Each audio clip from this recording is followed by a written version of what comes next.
राधा वल्लभ श्री हरिवंश सत्प्रेम सिंधु मकरंद रसोगधारा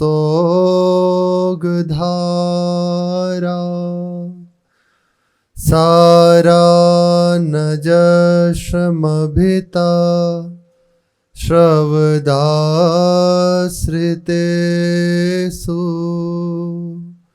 श्रीराधिके तव कदा चरणारविन्दं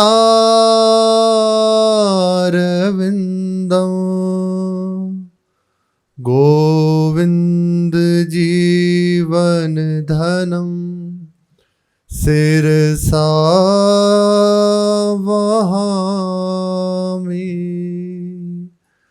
गोविन्द जीवन धनं शिरसा वहामि।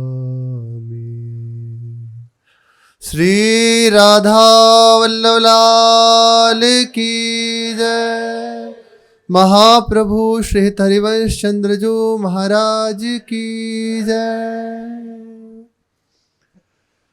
यथा तरोरमूल निसेचनेन त्रयन्ति तत्स्कंद भुजोपशाखारु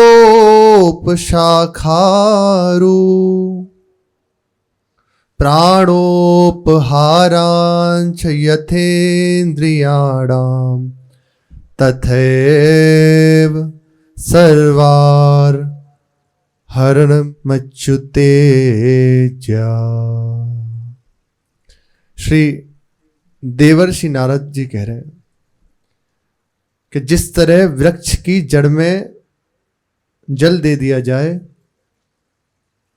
उस लता की जड़ को सींचा जाए तो संपूर्ण वृक्ष की तना शाखाएं सब में जल स्वयं पहुंच जाता है। अलग से एक एक करके पत्ते पर टहनियों पर जल देने की आवश्यकता नहीं है। जड़ में जल दे दिया तो संपूर्ण वृक्ष में स्वयं जल पहुंच जाएगा। इसी प्रकार प्रसाद पाते हैं, उदर में गया तो संपूर्ण शरीर में उसका प्रभाव पहुंच जाएगा। वे अपनी प्रक्रिया के द्वारा पूरे शरीर को पोषित कर देगा। अलग से हाथ को पैर को देने की आवश्यकता नहीं है। केवल मुख के द्वारा उदर में गया तो वो पूरी एक प्रक्रिया है, संपूर्ण शरीर को पोषित करता है। शास्त्रों को उठाकर पढ़ें, उनमें वर्णन है। कोई भी हो प्रभु की स्तुति करते हुए दिखाई दे रहे हैं। जिस समय पूरी पृथ्वी पर असुरों का राज्य हो गया, चराचर हाहाकार मचाने लगा, तो संपूर्ण देवता इकट्ठे होते हैं, संपूर्ण देवी शक्ति इकट्ठी होती है। ब्रह्मा जी, भगवान शिव आदि इकट्ठे एक जगह एकत्रित होते हैं और प्रभु से प्रार्थना करते हैं, जय जन सुर नायक सब घट जाए, प्रभु करुणा कीजिए, प्रकट होइए, हम अत्यंत दुख में हैं। गोस्वामी जी ने बहुत सुंदर स्तुति करी, करुणा करें। तो समस्त देवी देवता प्रभु के ही अधीन है। कई बार एक प्रसंग श्री महाराज जी ने सुनाया है कि एक बार असुरों से युद्ध हुआ, जिसमें देवता विजयी हुए भगवान की कृपा से, पर हृदय में आ गया कि हम जीत गए, अपने बल से हम जीत गए। इतना अहंकार बढ़ा कि वो मद में चूर, और देवताओं के लिए उचित नहीं है।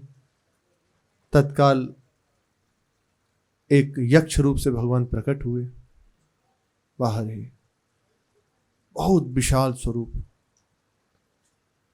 सबने देखा कौन है ये, इतना विशाल का है, इसकी परीक्षा लेनी चाहिए, इसका परिचय पूछना चाहिए। तो कहा कौन जाएगा? तो सब बलाभिमानी देवता, हम जाएंगे हम जाएंगे। तय हुआ वायुदेव, पहले वायुदेव गए, उन्होंने जाकर कहा, कौन हो तुम? बोले, आप बताओ पहले कौन हो आप? मैं वायु हूँ, क्या कर सकते हो? बोले, यदि मैं चाहूं तो त्रिभुवन को सूखे पत्ते की तरह उड़ा सकता हूं। अगर मैं चाहूं तो अपना प्रभाव रोक लूं, चराचर का नाश हो जाएगा, प्राणवायु नष्ट हो जाएगी, सब रोक लूं तो। अच्छा, ये एक पत्र है, इसको उड़ा दीजिए। उन्हें बड़ी अवहेलना लगी, अपना अपमान लगा,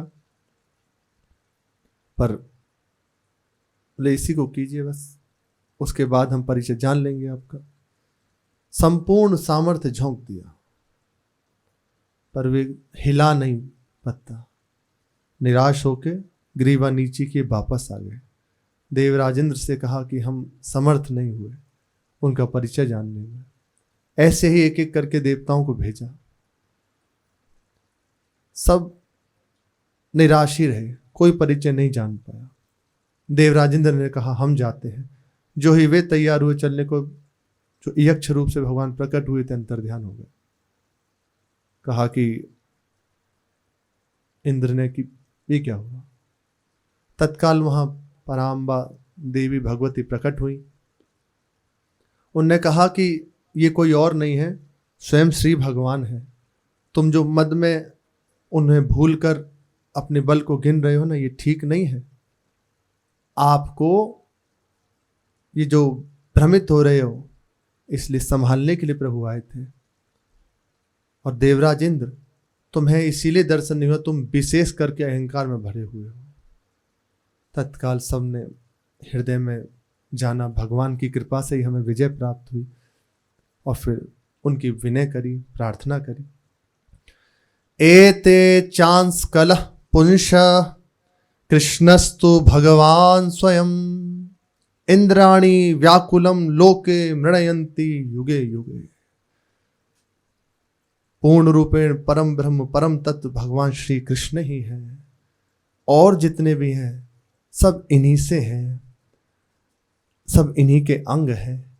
इसलिए जिन्होंने श्री भगवान के चरणों का आश्रय ले लिया, उनकी शरणागति स्वीकार कर ली, उन्हें हृदय से अपना मान लिया, तो अलग से भटकने की आवश्यकता नहीं है कि अमुक को रिझा ले, अमुक को कर ले। कहीं मत जाओ, सब प्रसन्न है, सब प्रसन्न है। ये प्रसंग इसलिए कहा, आज महाप्रभु जी एक अनन्य धर्म का उपदेश दे रहे हैं, एक विशेष प्रसंग है। शरीर में जो भी व्याधि होती है, एक कर्मजन्य है। जो भी है, आप कष्ट में हैं तो पूर्वकृत कर्म है, या आप बहुत सुखी हैं, समृद्ध हैं, तो पूर्व के कर्म है, शुभ कर्म है, उनका भोग आपके सामने है। यहाँ कोई ना किसी को सुख दे सकता है, ना कोई किसी को दुख दे सकता है। हमारे ही किए हुए कर्म हमारे सामने हैं, वे उस व्यक्ति पे हावी हो जाते हैं, फिर वो हित या अहित कर बैठता है। दूसरा कुछ नहीं, दूसरा कुछ नहीं। श्री महाप्रभु हरिवंश चंद्र जो 5 वर्ष के हुए, 5 वर्ष के भय अंग में व्रण हुए आए, पूछी सबको व्यास कहो या को जो पाए। महाप्रभु ने लीला करी है, क्योंकि कर्मजन्य यदि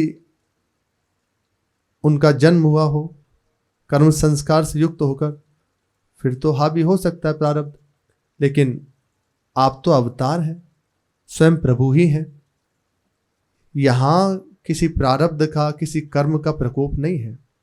5 वर्ष के श्री महाप्रभु जी हैं, एक लीला करी निष्ठा का दर्शन कराने के लिए अपने आश्रित जनों को, और अपने पिता श्री व्यास मिश्र जी के लिए, क्योंकि बहुत बड़े ज्योतिषाचार्य हैं ना, तो कहीं ना कहीं एक उनके प्रति महात्मा है, यद्यपि श्री राधा मोहन जी की सेवा में है, उसे हटाने के लिए लीला करी। संपूर्ण शरीर में व्रण निकल आए, एक घाव बड़े बड़े, बहुत कष्टप्रद होता है। गोस्वामी जी ने बजरंग बाण की रचना भी जिस समय ये जो प्रकोप हुआ ना व्रण का, तभी रचना की है। कहते हैं गोस्वामी जी, तुलसीदास के रोग पर लामी लूम फेरिए, ऐसे पूरी पंक्ति है। पूरे शरीर में उनके भी कष्ट, वो कलयुग का प्रभाव था कि तुम्हारा प्रभाव इतना बढ़ रहा है, इसे रोको, बंद करो। नहीं, ये तो नहीं हो सकता। हार मारनी पड़ी और भयभीत होकर भाग गया। महाप्रभु जी दर्शन करा रहे हैं, संपूर्ण शरीर में व्रण और वो घाव है, भयानक कष्टप्रद। 5 वर्ष की छोटी सी अवस्था है। अब तो श्री व्यास मिश्र जी बड़े हृदय से दुखी हैं, बहुत क्लेशित है कि छोटा सा बालक है, इतना भयानक कष्ट। बहुत जो प्रकांड थे आयुर्वेद में, उनको बुलाया गया, बड़े बड़े वैद्यों को, उनके द्वारा चिकित्सा कराई गई, पर कोई भी औषधि काम ना करे। आयुर्वेद के द्वारा कोई समाधान नहीं निकला। महाप्रभु जी कुछ नहीं बोले, चुप है। अब हृदय में और घबराहट शुरू कि कैसे इसको ठीक करें। तत्काल अपने जो मित्र थे श्री व्यास जी के, बड़े बड़े ज्योतिषाचार्य जन, आप तो स्वयं हैं ही उस समय के विशेष भाव से संपूर्ण भारत में प्रसिद्ध, और भी जो समान इनके मित्र थे उन सबको बुलाया गया। कुंडली देखी गई, सबने विचार किया कि इनके संपूर्ण ग्रह प्रतिकूल हो गए हैं, विपरीत दिशा में चले गए हैं, इसीलिए ये भयानक कष्ट आया है। अब नवग्रह की पूजा करें, उन्हें शांत किया जाए, तभी ये प्रकोप, ये कष्ट ठीक होगा। तैयारी करना प्रारंभ कर दिया श्री व्यास जी ने, नवग्रह की उपासना उनकी। इसीलिए यही दर्शन करा रहे महाप्रभु जी। देखो, कयो ज्योतिषी देखी जन्म पत्री में बूझे, नवग्रह पूजन होय और ना ही कछु सूझे। समस्त ज्योतिषाचार्यों ने कहा कि नवग्रह का पूजन करो और कोई दूसरा उपाय नहीं है। बड़े बड़े वैद्यों ने जवाब दे दिया कि ये ठीक नहीं हो सकता। कुंडली पे विचार जब किया है तो यही पता चल रहा है कि इनके संपूर्ण ग्रह विपरीत हो गए हैं। इसका दूसरा कोई उपाय नहीं, अब अनुष्ठान कीजिए जिससे संपूर्ण ग्रह शांत हो जाए। इनकी भी अपनी महिमा है। संपूर्ण जितने ग्रह हैं, यदि ये विपरीत हो जाते हैं तो महान कष्ट में जीवन हो जाए। पर उनका जो श्री हरि के चरणों के आश्रित नहीं है, केवल उन पर प्रभु के चरणों के आश्रित है, तो ये दृष्टि उठाकर नहीं देख सकते, नहीं देख सकते। गोस्वामी जी कह रहे हैं, जानकी नाथ सहाय करे, जब कौन बिगाड़ करे नर तेरो। यदि श्री श्यामा श्याम सहायता में हो तो किसकी सामर्थ्य है कि तुम्हारा बिगाड़ कर सके।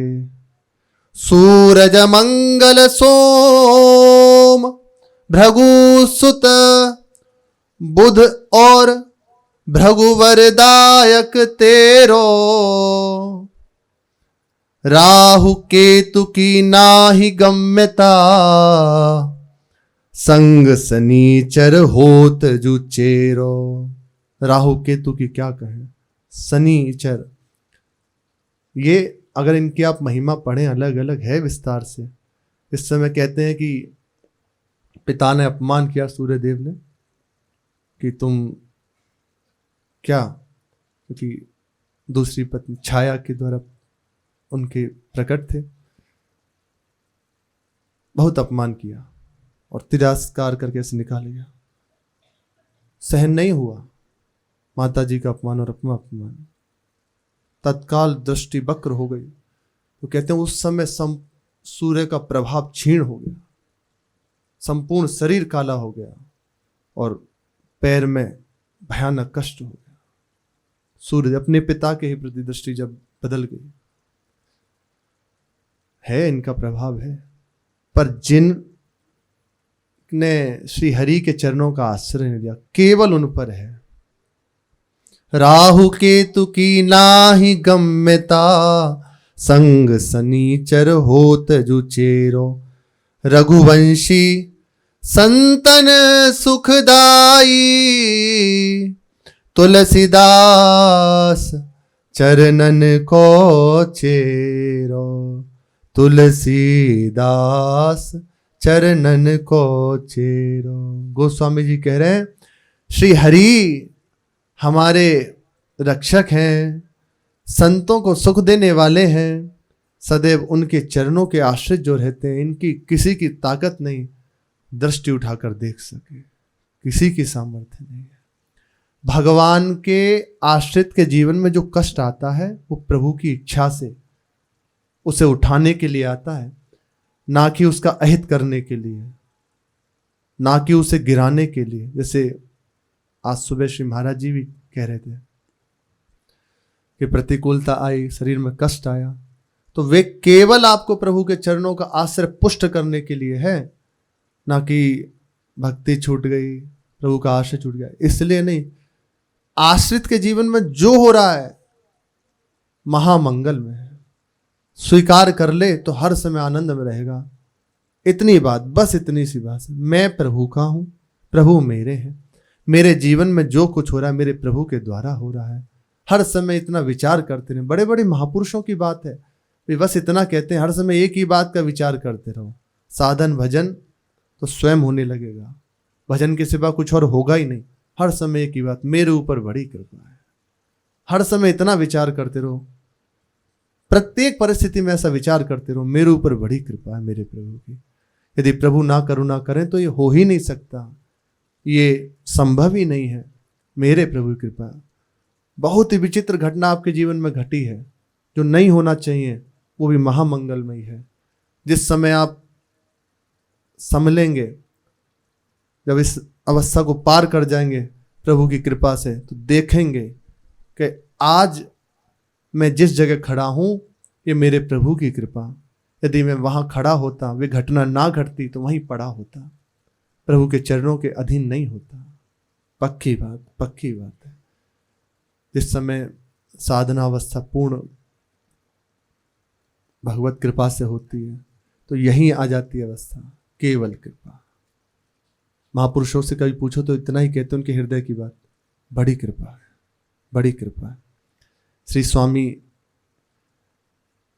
रासाचार्य जी, राम शर्मा जी, शरीर की जब पूर्णता का समय आया तो कुछ उन्हें ना बोलने की वो रह गई, कुछ नहीं, बस एक ही बात रह गई हर समय, बड़ी कृपा है। ऐसा बुला बुला के, सुनो एक बात बताऊं? हाँ हाँ, उनके जो बेटे थे बोले, हाँ बाबूजी, बहुत कृपा है। महाराज जी के पास दर्शन करने आए, महाराज जी तो एकदम उन्हें गुरु भाव से ही देखते हैं, बैठे एकदम बच्चे की तरह खेलते हुए, आपको एक बात कहें? हाँ, बहुत कृपा है। वो जो महाराज जी क्या कह रहे हैं उन्हें कोई मतलब नहीं, बस वो अपनी धुन में लगे हुए।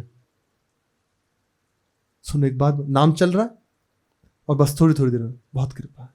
और महाराज जी इसी बात से बड़े एकदम प्रसन्न हुए, बस इतनी बात, बहुत कृपा है, बहुत कृपा है। ये पूर्णता की अवस्था है।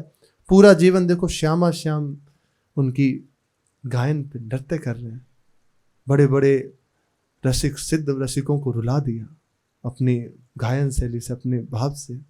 वे कह रहे हैं बहुत कृपा है, बहुत कृपा है। ऐसे हंसते हंसते शरीर शांत हो गया, हंसते हंसते।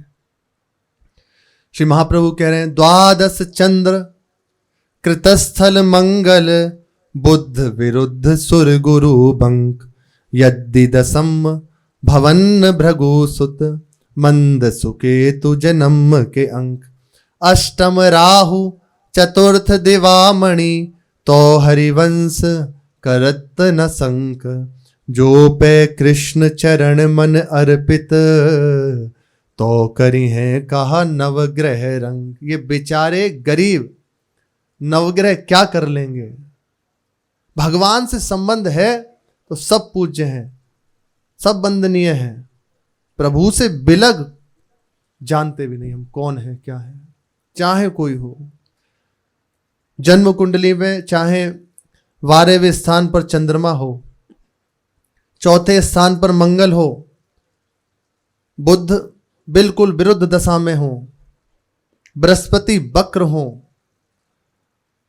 10वें स्थान पर शुक्र हो, केतु शनि लग्न में हो, 8वें स्थान पर राहु हो और चौथे पर सूर्य यदि पड़े हो, तो भी कोई शंका नहीं करनी चाहिए। ये बिल्कुल विपरीत है। इसी से मान हानि, धन हानि, शरीर हानि, महान कष्ट ये सब देने वाले ये होते हैं। आप प्रभु को छोड़कर कहीं भी जाएं, किसी के भी पास जाएं, वे आपका मंगल नहीं कर सकते। सूर्य चंद्र के लिए कीजिए, राहु केतु ग्रस्ते हैं।